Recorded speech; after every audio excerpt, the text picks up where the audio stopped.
Welcome to the Dearly Discarded podcast. I'm your host. My name is Jared St. Clair, and it's good to be with you again on another episode of the show. I am really excited to bring you this next story. Sometimes when I do this show, I've already met and had long conversations with the people that I'm going to be interviewing. This time, I'm seeing these faces for the first time and hearing the stories for the first time. And I really actually like doing it that way because I feel like we get a little bit more, um, I don't know, of an authentic conversation. So I'm very excited to have this interview. I'd like to welcome Emma and Kathy Berkey to the Dearly Discarded podcast. Thank you. It's good to be here. All right. So we're going to be talking primarily to Emma today. Emma, if you're not watching the video, Emma is 20 years old. She was 18 when she originally got vaccinated and experienced her injury. And Kathy is her mother.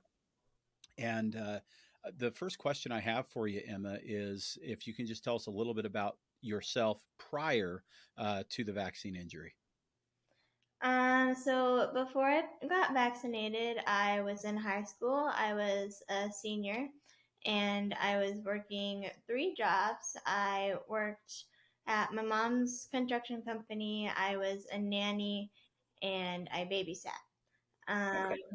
so I was pretty busy, straight A student. I love babies and the beach. Okay. And as part of, well, you got vaccinated. Sorry, what date did you get vaccinated? I got vaccinated on March 20th, 2021. Okay, and which vaccine was it? The J&J, Johnson and Johnson. J&J. So that's just a single dose vaccine. Yes. And March 20th of 21, so we're almost 2 years removed from that. When did you start to notice that something was going wrong? Um, say like a day or two later, I started having a really bad headache, and then it turned into a migraine, and then I started throwing up. I didn't really think much of it because at the time when I got my vaccine, the person that gave it to me said that it was normal for you to have a fever and to throw up, and so I thought that was just normal. And then I just had a migraine, and I thought it would go away, but it didn't end up going away. And then on April 2nd, I went to bed, and then I shot straight up after laying in bed, and I threw up all over myself. I called my mom. I went to the bathroom, and she tried calling my name, and I wasn't answering her because I was having a seizure and didn't hear her. So we went straight from there to the hospital. So about 13 days later is when the big problem started happening. So what happened at the hospital? Do you want me to? We got to the hospital as soon as it took a while for us to even arrive. They did a lot of assessment in the ambulance outside the house before they even transported us. At that point, she was having stroke symptoms. I mean, it was pretty obvious. I could not imagine why she was having stroke symptoms, but she was hold her arms out in front of her, and one would be lower, and just all the classic symptoms that they warn you about. So we get into the hospital, and they'd called it a code white, which is a stroke protocol. And the doctor was coming over, and he asked why they called it a code white. And they said because she was exhibiting stroke symptoms. And he said, I guarantee you 100% she's not having a stroke. And he walked away. And that was the ER doctor. And they did a CT scan, and when they came back with the results, that same doctor came and told me that she had a small brain bleed at that point, which is a stroke. So I could not fathom why, she had a brain bleed. I was glad I'd asked her the night before if she had been hit in the head just because she was having headaches and all. I thought Okay. maybe when she was babysitting, she got hit in the head with a toy or something. And she had said no. So I knew that she didn't have any traumatic injury to her head. Um, they admitted her. Her seizures got worse. She was having seizures, and the left side of her body started to not be working properly. It was she tried to get out of bed to go to the bathroom, and she almost fell on the floor because her left side wasn't working. They kept doing more scans. As they were doing more scans, they were finding more bleeds. They told her that, well, they told me that it was going to be a long weekend. And this was Easter weekend. So I was just anticipating, staying in the hospital for the weekend. But what they had meant was going to be a long weekend, and that she was going to be in a fight for her life. They knew it at that point. Things progressed quickly. As the scans were done, they started realizing that she had, and actually I wrote it down just because I wanted to remember, CVST, which is a cerebral venous sinus thrombosis. And that's when a blood clot forms in the brain's venous sinuses. And the venous sinus is what takes the oxygenated blood. Once it goes to your brain, the blood goes back through the venous sinus to your heart to get more oxygen. And that cycle just continues. That venous sinus was clogged, and the blood was backing up in her brain, which was causing pressure to build up, which was causing the blood vessels to rupture. So she was having both hemorrhages and blood clots at the same time. And to treat one causes the other. So we were scrambling. A doctor, when we first got there, at the time I was a bit upset because he was blaming it on the vaccine. And, I just didn't think it could be the vaccine. And as time went on, we realized that, as we narrowed things down, that was going to be, that's what it was pointing at. He was calling the CDC. They were calling the CDC. They were calling Johnson & Johnson because they didn't know how to treat it. What they were doing wasn't working. She was getting worse and worse. They weren't returning their calls. I remember vividly sitting in her room while she's having seizures, and I could hear them outside. The nurse's station was right outside, and they were so upset because no one was returning their calls. No one was returning emails. It was Easter weekend, and they didn't know what to do. The doctor actually went public with the New York Times and just called out Johnson & Johnson and the CDC, saying that, they weren't there to help us. And that's one of the things that was so upsetting about all of this. We trusted, naively now, and so naive, trusted the government to look out in our best interest. We thought, there's this virus. We all need to come together. They were marketing it to children. They were saying, protect the young, protect the elderly. Emma had babysat for 4 little boys, and she wanted to protect them. And that's why she got the vaccine. Right. And we expected them to be there for us if we had a problem, because that's what they said. We filled out the V-Safe protocol, which it's an app on your phone where you report if you're having problems. When she began to have this problem, she hadn't registered under it, but I had. So I reported her injury on my phone. And I honestly expected to get a phone call within hours of doing that. And I got a voicemail a month later from them. I said that, at that point we had been transported to Loma Linda. I said, my daughter's dying. She had the vaccine, and, they didn't care. Nobody cared. Wow. Unfortunately, I wish that this is the first time I've heard that story. The whole reason for the name of this podcast is for that same type of situation. So they, at no time during the treatment, did they receive any direction from CDC or J&J or anybody else? No, none whatsoever. Okay. None whatsoever. They did meet with my husband and I at one point because they were researching, they were frantically trying to find something to do. And there was a case with, I'm not sure if it was Pfizer, but it was another country, and they were treating Emma's clots with heparin. And they said that they had started treating it with a different blood thinner. And they said they normally wouldn't do that, but that's what they did in this other country, this case with a different vaccine. And they wanted to know if we wanted to do that. And so I asked them what the result was, how was the patient? Well, they didn't know. And so that's one of the things that we're really trying to find out was what was, if this person died, then no, Right. we don't want to try that. If it worked, yes. But, our hands were tied. We didn't know which way to turn. And they were just home with their families on Easter weekend, ignoring.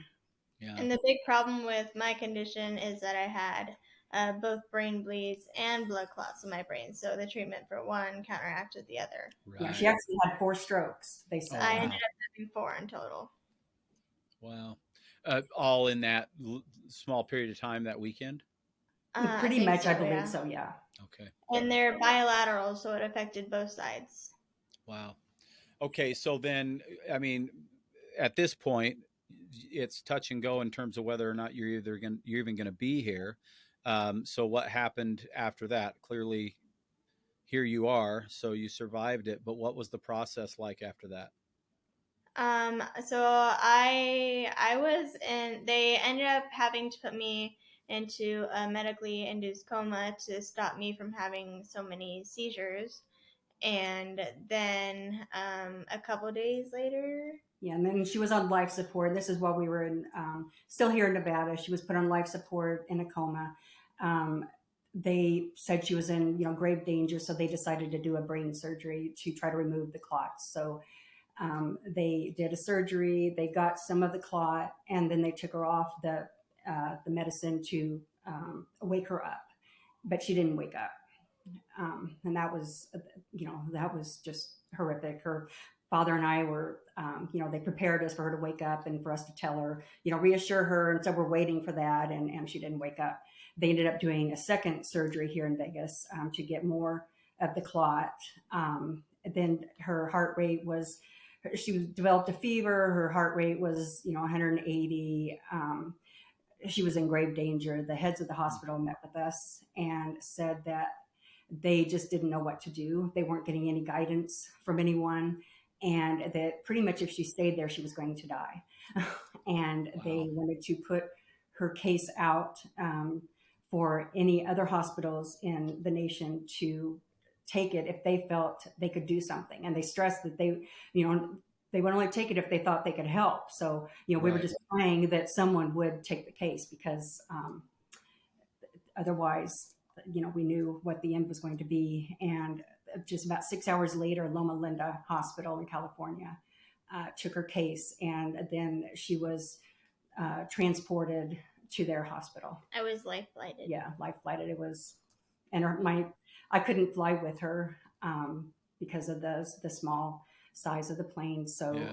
My husband and I drove up, which was terrible. We left my son with her. And we drove on, and we actually beat the helicopter there. We didn't know if she would be dead or alive when we got there. Thankfully, she was alive, and they were just they were a phenomenal facility for her. So then they were able to figure out a different approach, it sounds like, to taking care of what was going on, at least in the emergency situation she was in. Mm-hmm. And so how long were you in that hospital, Emma? I was in the actual hospital for about a month, and then I went to their acute rehab, which is when you're considered ready to go to rehab, but you still need a doctor and medication. And so I went to that after about a month of being at the hospital. I remember them telling me that they were going to start looking into me transferring to the rehab. And I was just thinking, I have no idea what in the world I'm going to do at a rehab, because by that point I was able to, I think, shrug my left shoulder a little. And that was all the movement I had. I couldn't even... and stick out your tongue. And stick out my tongue. I couldn't blink my eyes. I couldn't look around the room. I was just staring at a ceiling all the time. I couldn't move my arms or my legs. I was pretty much paralyzed. Wow.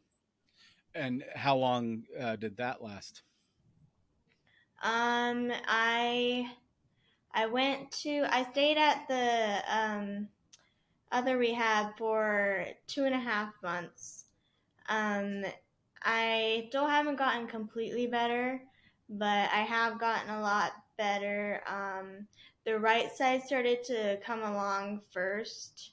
In the beginning, it was my left, but then the right side started to really come along. And I don't have too many problems with the right side now, but I still have a lot of problems with my left, like my hand and my leg are still having a lot of trouble.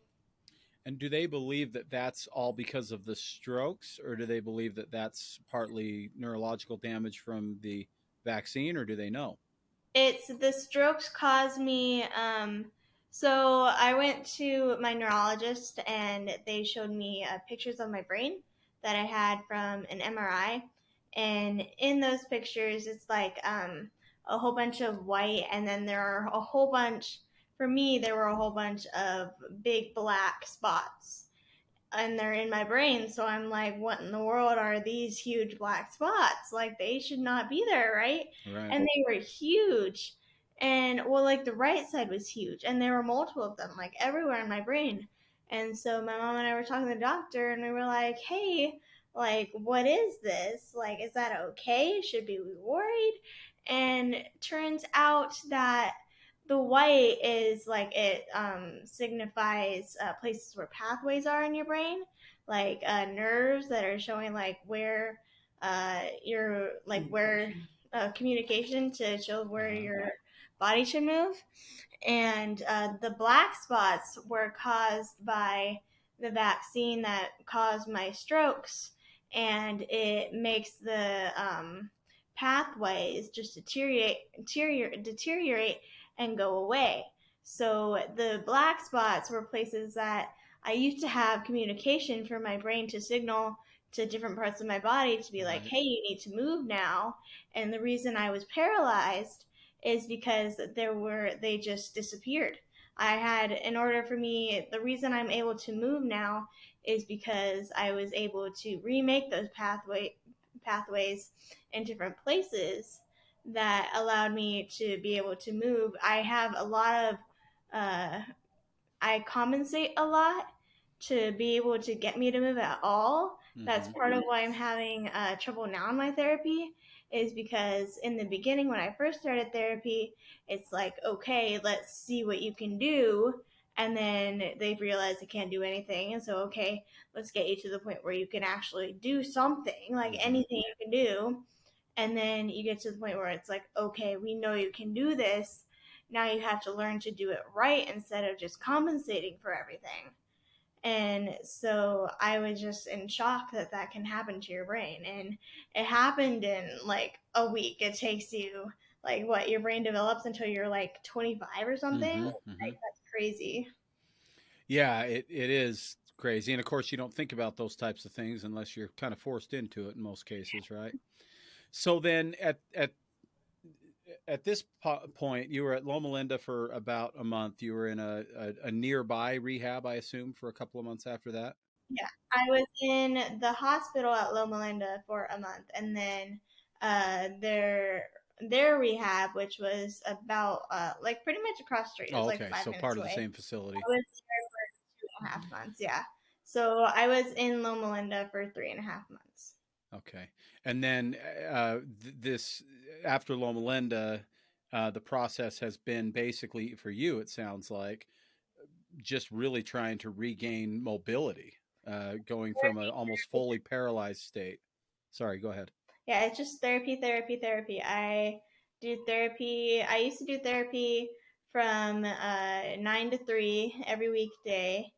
Since then, my therapy has gotten shortened, not because I'm like they thought I was getting better, but because my insurance is all over the place. So now I go from 10 to 3 on every weekday. So Monday through Friday, I go from 10 to 3 Okay.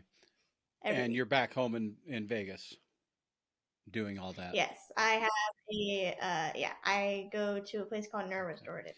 And so, where are you at in terms of health status at this point and your ability to get around and things like that? What's going on there? I'm a lot better than I was. I'm nowhere near where I should be. considering that I had 4 strokes, I'm doing Yeah. amazing. Mm-hmm. But I still need help. I have to, if I'm walking, I have to use this big brace on my leg that goes from all the way from my ankle to like my upper Okay. thigh, just to keep it from moving because my knee hyperextends, which over time can really harm the bone Mm-hmm. and the joint there. And then my ankle inverts and supinates, so it rolls. It rolls outwards. So, and that would make it really easy for me to break Sure. my ankle. And then if I break my ankle, then I have to do rehab to fix my ankle. And then that just ruins the whole trying to get better thing because then you're focused on your ankle instead of the whole thing. It's just a big, huge thing. And then I have a lot of trouble. I had to relearn how to eat and shower, and even just getting in the car.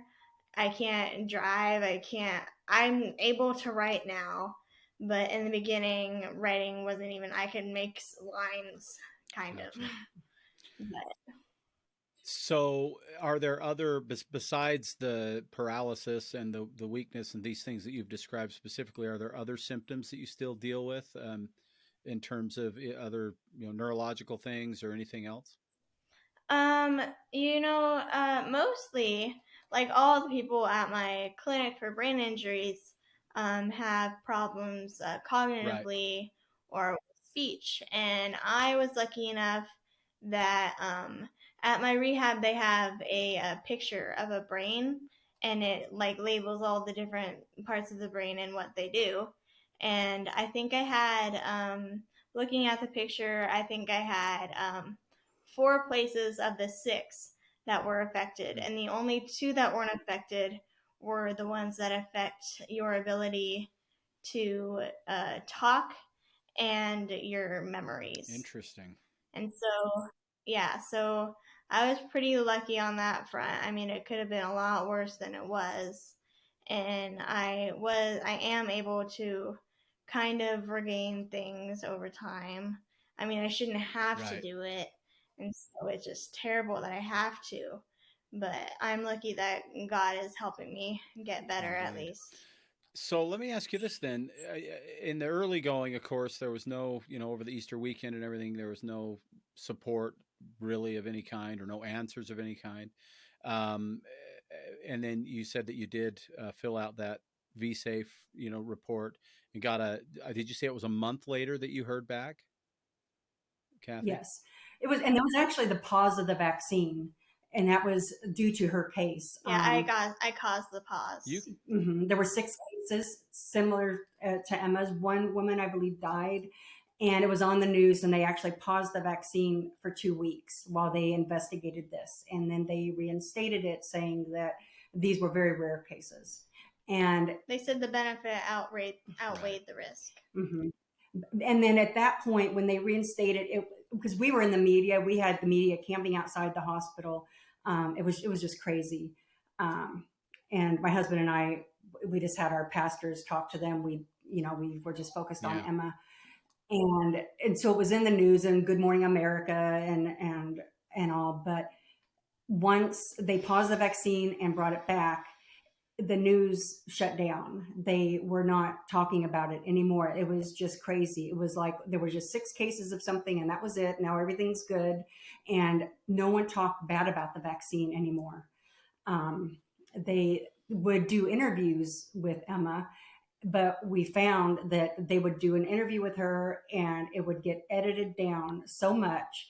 And then following her, they would talk to somebody from Johnson and Right. Johnson or the CDC saying, how what good the vaccine is. And so we just quit. We just quit Yeah. at that You point. you quit trying to get the We yeah. quit trying to get the word out because they weren't Gotcha. listening to us. They were just using bits and pieces to just push forth their own agenda. Have you had any contact with any government agencies since then, having to deal with this injury at all? No, I mean, I filed the reports. I filed the Uh-huh. VARS report, and I actually, I did it over the phone, and then I also emailed the questionnaire, and I faxed it. And I know it's ridiculous what I did, but I printed out full page pictures of Emma while she was in the hospital and on life support and going through therapy. And I interspersed it with all the pages of their report because I wanted somebody to see the pictures of her. I just wanted somebody to see them, whether it's a person just taking the fax off the machine or opening the email. I wanted someone to see it. Yeah. So I reported it. I did everything I could. We did have an attorney at the very beginning because he thought that the pause of the vaccine would signify that there was something wrong and you would be able to sue. But he dropped the case when he realized that, there is this no piercing that safety that they have. There's a law that says if a vaccine was given during a worldwide pandemic, then you can't sue for pain and suffering. But if I were to have gotten this sick for something as simple as a flu shot, I would have been able to sue for pain and suffering. And now I'm not able to get any sort of vaccine at all whatsoever. I can't even get a flu shot anymore. Yeah, she can't get anything. And that's just opens so many problems. I mean, when she has children, can her, just all these problems and decisions that we never wanted to have to make. It's a true life-changing event in a it dramatic just way. totally changed the trajectory of our life. Yeah. 2 weeks before this happened, before she got the vaccine, she had taken her senior pictures. We had just finalized making the arrangements for a trip to Hawaii. She and I were going to do a mother-daughter trip to Hawaii to celebrate her graduation. And I remember when we were in rehab, one day she remembered that and she said I was still going to go to Hawaii. And I'm like, well, no. And we're still going to go to Hawaii, some way, somehow we're going to get there. Good. We've had to, when we lived in a 2-story home when this happened, and it was almost paid for, but all the bedrooms were upstairs. When we brought Emma back home, it just was not going to work for her. So we rented a home a couple houses down. It was still 2 stories, but it had a master downstairs. And so we did that for a few months. And now we've bought a house that's 1 story. It's a beautiful home, but I'm 57 and it's time for me to retire. And now I have a huge mortgage again. And, there's no compensation. The little bit of the CICP program that they have for the vaccine injured is just sorry. I cannot imagine who put that together and them standing by it. It does not offer pain and suffering, as Emma said. It will only reimburse you. If it reimburses you, it will only reimburse for non-covered medical expenses. Our insurance has been pretty good, which is, that's a God thing right there. But there are so many more bills and things that we are having to face that don't even fall into that. We had to buy a wheelchair van. We're putting 20,000 miles on that a year. It's old, has almost 200,000 miles, and it's in the shop. Every month. Every time it goes into the shop, it costs thousands of dollars because there's always something else wrong with it. Yeah, and we're not, and the gas for that, we're not going to get compensated for any of that. We are continually buying new braces, new gadgets for her, and none of that's covered. Who is going to cover her medical expenses as she gets older? When I die, that is our biggest fear, my husband and I. That just keeps us awake at night as to, who's going to take care of her, who's going to make sure she has the medical support that she needs. There's no pool of money. Johnson & Johnson, all the vaccine manufacturers are reaping huge profits off of something. And if you're going to make a blind coverage of them, you're just saying, you can't get liability insurance, so we'll make sure that, you can't be sued. Well, they should still be held accountable. And if there is a problem, they should try to research it and find out why, and not just sit back and count the money.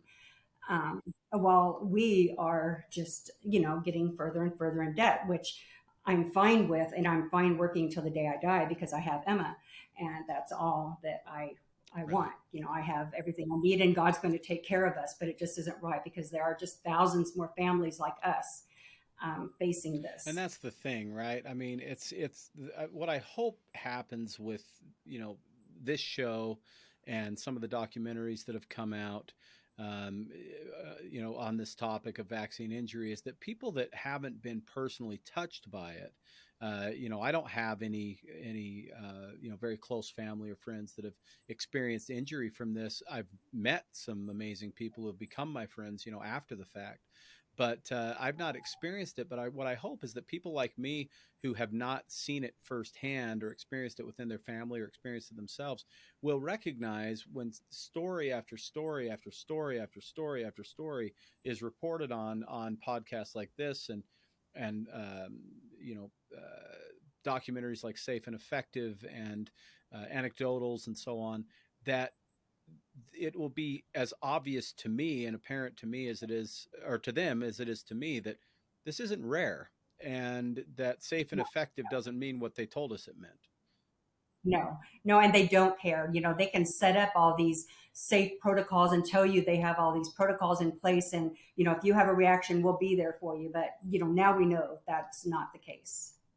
Oh, my word. This show is such a challenging one to do for everybody involved. People that listen to it, it's challenging. People that the person that hosts it, it's challenging. The people like you that are living it, incredibly challenging. It's such a difficult thing because of the heaviness of the subject matter and the fact that we're talking about real lives. And in this case, I mean, Emma, you're 20. My oldest is 25. I've got a 22-year-old. I've got a 13-year-old and a 10-year-old. um, you're still a kid, right, Mom? Yeah, Yes, and yes. it makes it even more challenging when it happens to someone at 18 or 15 or heck, I think almost half the interviews I've done have been people under the age of 22 with this Hmm. this podcast. And so there's a couple more questions I want to ask you because I ask these to pretty much everybody, but I really feel like these answers matter a lot. Why you said you kind of gave up on media for a while because clearly mass media, local media, and stuff like that was essentially discarding the story and minimizing it, right? That's what it sounds like. Um, Hmm. but now here you are talking to me. Uh, why did you decide to do this podcast? Why are you still telling your story?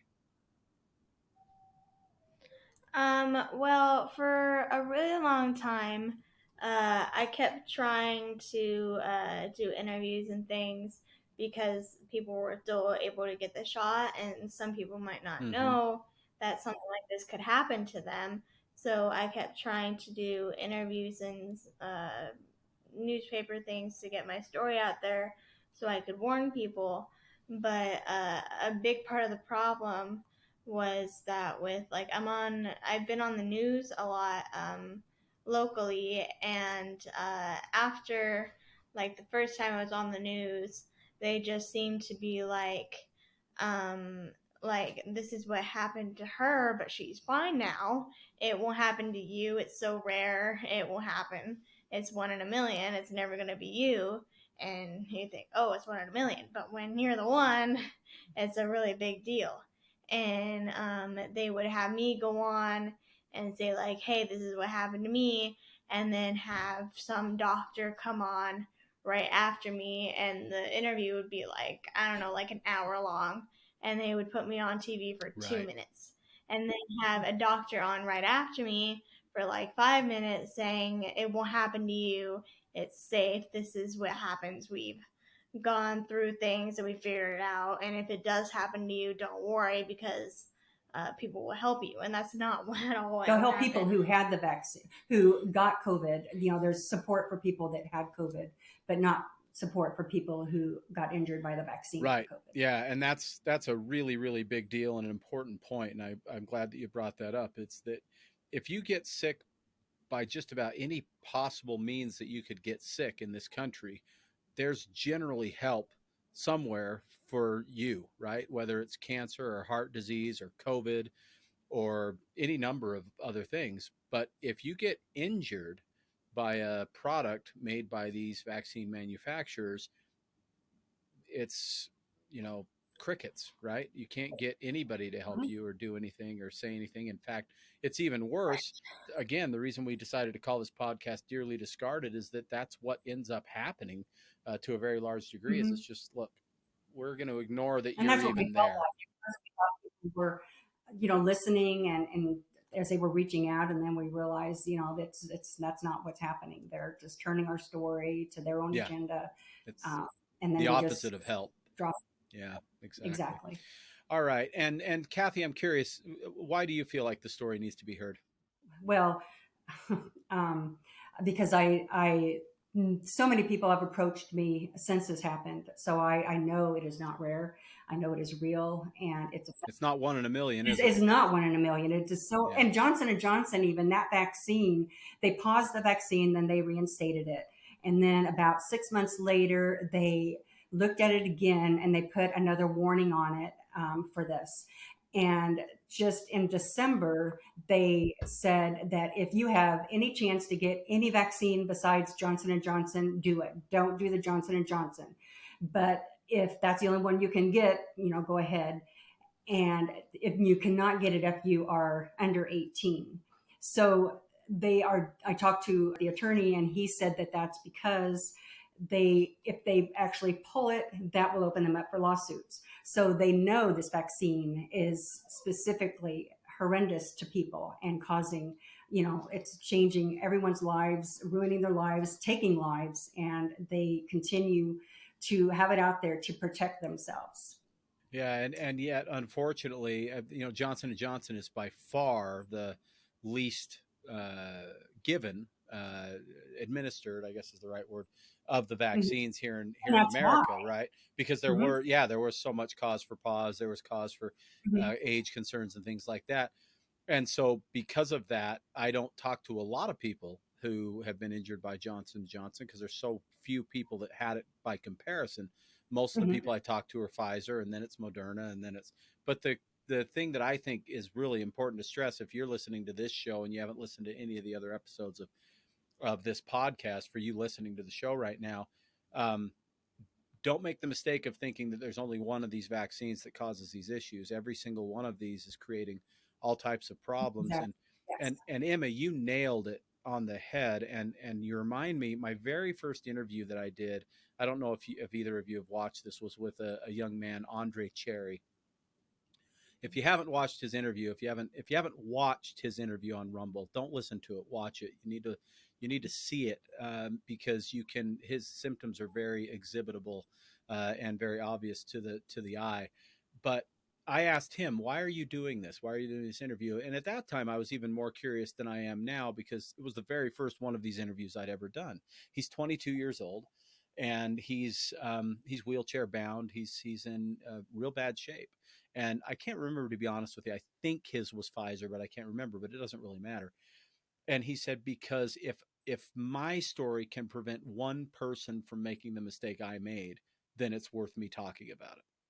And it's essentially what you said, because they are still pushing these things. They're still pushing boosters and things like that.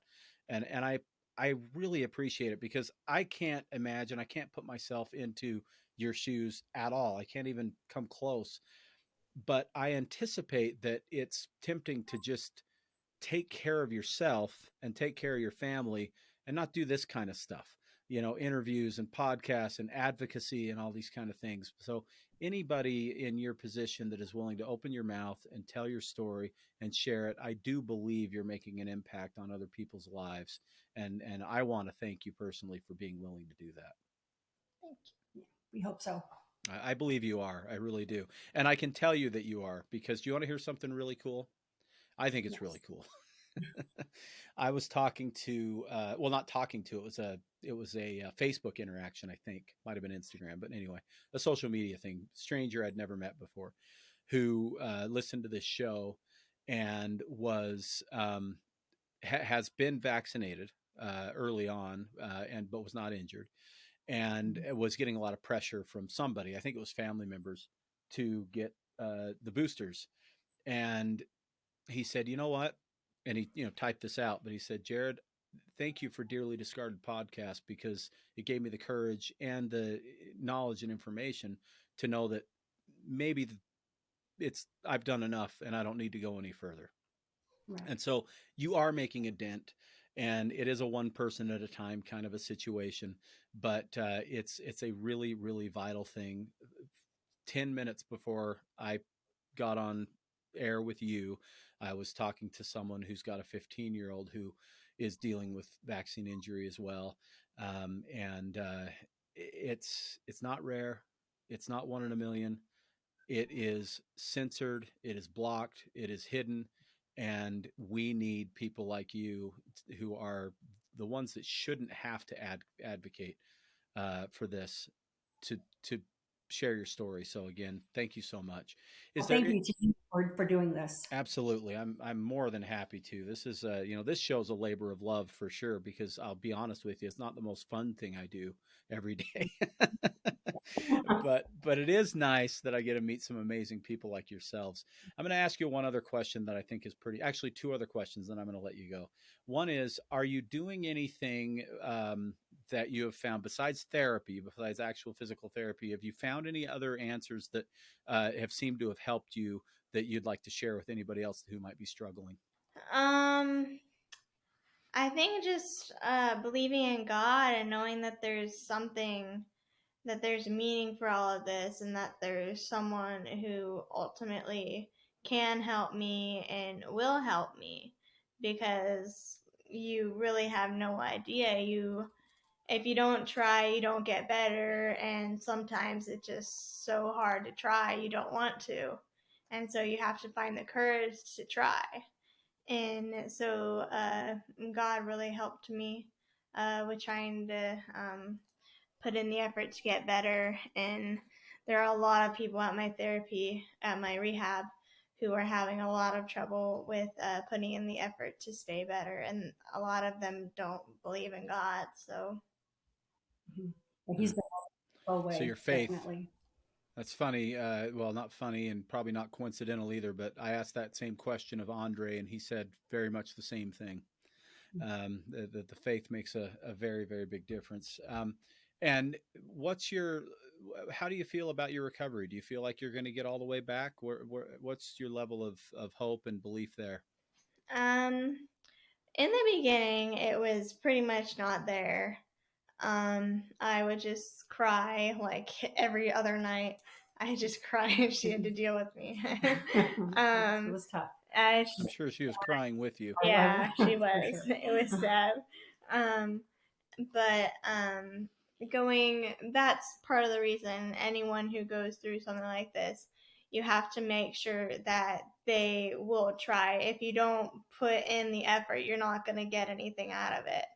And when I first started, in school, I really liked to get A's and stuff, just because it made me feel like I was getting something out of it, and I was working really hard, and I was being recognized. And in therapy, it's kind of the same thing. And as the further along you get, the harder it is to really notice those little changes. Because in the beginning, it's like, oh my gosh, I can move my arm. Like, I can do that all of myself. I can lift my head up now. I'm not stuck in one position. And now it's like, oh my gosh, I can pick this pen up right, or I can draw a line without my fingers shaking and going the opposite direction. It's just really hard for you to be able to figure out the little things. And so just keep trying. Well, I know your attitude of faith and gratitude to God that you are still here, even though your version of here isn't what it was a couple of years ago. I believe it matters very, very much, and I agree with you completely. Is there anything else that you'd like to share with the audience before we let you go? No, we'd like to thank everybody. Yes. Yeah, we've had so much support from people, and prayers, our GoFundMe, and people just reaching out, offering to help, just even coming to the home and helping with therapy. People are just volunteering of their time to help us. And, it's hard being on the receiving side of that, because my husband and I have been big supporters of other people in this situation. And all of a sudden you find yourself in that situation, and it's hard, but it's humbling. And we are just so thankful for everyone. And if you'd like to share your GoFundMe, we can link to that in Okay, yes, we would like to do description of that. the show as well. So yeah, I'd be happy to do that. And I will say this: the biggest thing that I think someone listening to this show can do is share it, Yeah, get that's the the main message thing. out. Emma and Kathy, you're not talking to me, right? I already know what's going on with all this stuff. I've heard these stories. Right. I've heard way too many of these stories. And so if you're hearing this story and if it's touching you, please share the story, get the word out. Don't be silent. The good people in New Zealand who I just interviewed a few weeks ago, who did the documentary down there called Silent No Yes, More. Are you uh-huh. familiar with that one, by the way? Yeah. um, it's just the community of people that are injured or have injured loved ones or have lost loved ones due to this rollout of these experimental vaccines. It's an amazing community. These are people who not only need your support, but they deserve your support. And it's clear to me that Emma and Kathy and the rest of your family, you're certainly worthy of it as well. So we'll save your, or sorry, share your GoFundMe in the description of the podcast. And when you're clicking through there and looking at that, please also share this podcast with anybody that you feel needs to hear this message. And I'll give you a little teaser here on that. Everybody needs to hear this message, so share it. Okay, Emma, Kathy, thank you so much. I appreciate you. If there are any updates or anything that you'd like to share with our listeners, let me know, and we can schedule another little show to celebrate some things. And in the meantime, keep the faith and keep doing what you're doing. It looks like you're going in the right direction. Okay, thank you so Thank much. you.